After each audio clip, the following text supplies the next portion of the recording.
الحمد للہ رب العالمین.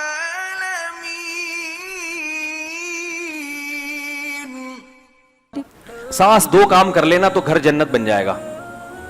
نمبر 1 کہ تانے نہ دیا کرے.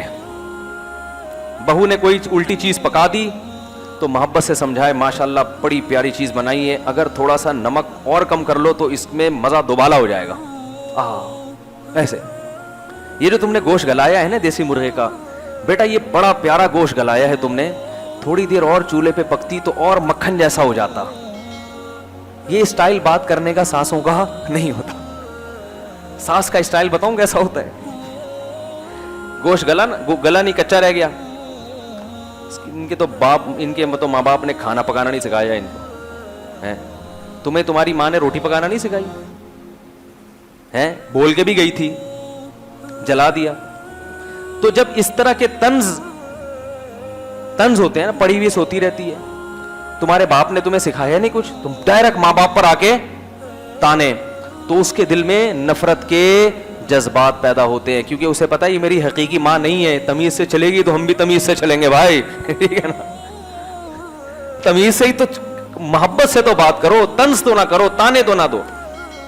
دوسرا, اس پر اس کے بوجھ سے زیادہ کام نہ ڈالا جائے, کام لیا جائے. گھر میں فارغ نہیں کسی کو بیٹھ, جب جوائنٹ فیملی میں ہے تو سب کو مشترک رہنا ہے, کچھ نہ کچھ گھلنا جلنا ہے. پیڑے کھانے کے لیے کوئی بھی نہیں آیا. آپ کا میاں بھی تو اتنی خدمت کر رہا ہے نا, گھر میں لا لا کے پھل بھی, یہ چیزیں اس پر واجب تھوڑی ہیں, لیکن اخلاقی ذمہ داری ہے. پھل کھلانا شوہر پر واجب نہیں ہے, اخلاقی ذمہ داری ہے. علاج کرنا شوہر پر واجب نہیں ہے, پتہ ہے آپ کو.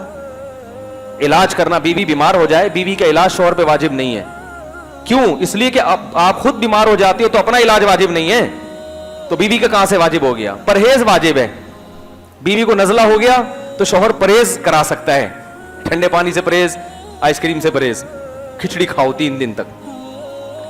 لیکن غیر اخلاقی حرکت ہے نا علاج نہ کرانا, وہ بیچاری کہاں جائے گی علاج کے لیے. تو جیسے شوہر کی اخلاقی ذمہ داری ہے کہ خود بیمار ہو تو اپنا بھی علاج کرو, بیوی بیمار ہو جائے تو اس کا بھی علاج کرو. تو جب وہ اپنی اخلاقی ذمہ داریاں پوری کر رہا ہے تو ساس کی خدمت, گھر میں سب کے ساتھ مشترکہ رہنا, یہ بھی آپ کی اخلاقی ذمہ داری ہے. سمجھ میں آ رہی ہے بات کہ نہیں آ رہی؟ یہ اخلاقی, اس میں شریعت نے پابندی نہیں لگائی بلکہ ترغیب دی ہے, اخلاقیات کا تقاضا ہے. دیکھو جابر بن عبداللہ رضی اللہ تعالی عنہ کی زوجہ کا انتقال ہو گیا تھا یا طلاق ہو گئی تھی, تو حضرت جابر بن عبداللہ کی چھوٹی چھوٹی بہنیں تھیں.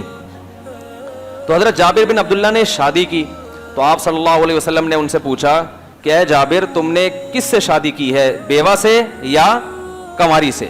تو حضرت جابر نے کہا یا رسول اللہ بیوہ عورت سے شادی کی ہے, بڑی عمر کی عورت.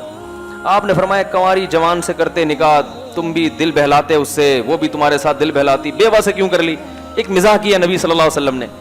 انہوں نے کہا یا رسول اللہ میری چھوٹی چھوٹی بہنیں ہیں, میں ان کی دیکھ بھال کے لیے انہی جیسی لے آؤں, اس کو تو خود سنبھالنا پڑے گا نا, کم عمر ہوگی تو میرا مقصد کیا تھا نکاح کے لیے, اپنی ان چھوٹی بہنوں کے لیے کوئی گھر میں ماں جیسی بھی کوئی مل جائے ان کو, تو اس لیے میں نے بڑی عمر کی عورت سے کی ہے.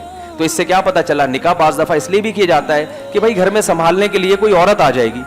اب جابر بن عبداللہ کی زوجہ آتی اور کہتی میرے ذمے تمہاری چھوٹی بہنوں کی خدمت نہیں ہے, مجھے الگ گھر لے کے دو, تو ان کا تو نکاح کا سارا مقصد ہی کیا ہو جاتا, فوت ہو جاتا. تو اس سے پتا چلا ہے کہ نکاح کے بہت سارے مقاصد ہیں. ایک مقصد یہ بھی ہے کہ بھئی بیوی سے دل لگی کی جائے, ایک مقصد یہ بھی ہے کہ گھر میں کوئی کام کاج کے لیے, کوئی گھر کی رکھوالی کے لیے, اور گھر میں ماں باپ کی خدمت کے لیے, بہن بھائیوں کے لیے, گھر میں ایک فیملی کو بڑا کرنے کے لیے کہ ہمارے گھر کے افراد بڑھ جائیں, اس کے لیے بھی نکاح کیا جاتا ہے.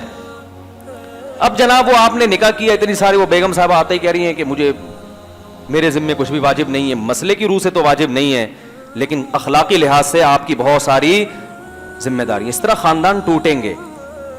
تو نہ اس کو چاہیے کہ ظلم کرے اور اس پر اس کے بوجھ, ظلم کا مطلب تانے نہ دیا کرے, خام خامے بیٹے کے کان بہو کے خلاف نہ بھرا کرے, غلطیوں کو جیسے اپنی بیٹیوں کو نظر انداز کرتے ہیں. دوسرا, اس کی حیثیت سے زیادہ اس پہ بوجھ نہ ڈالے. کبھی وہ کام سے منع کر دے تو اس کو یہ حق بھی ہونا چاہیے. بعض دفعہ بھائی موڈ نہیں ہے, طبیعت سیٹ نہیں ہے, آج میرا بس طبیعت خراب ہے, تو اس کی میڈیکل سرٹیفکیٹ نہ مانگے اس سے ساس کہ آج آپ کے جو سر میں درد ہے, ابھی تو آپ ہاں ہی کر کے باتیں کر رہی تھی بیٹھ کے, وہاں بھی سر میں درد. بھائی ہو جاتا ہے بعض دفعہ ہو جاتا ہے, ہمارے ساتھ بھی تو ہو جاتا ہے نا.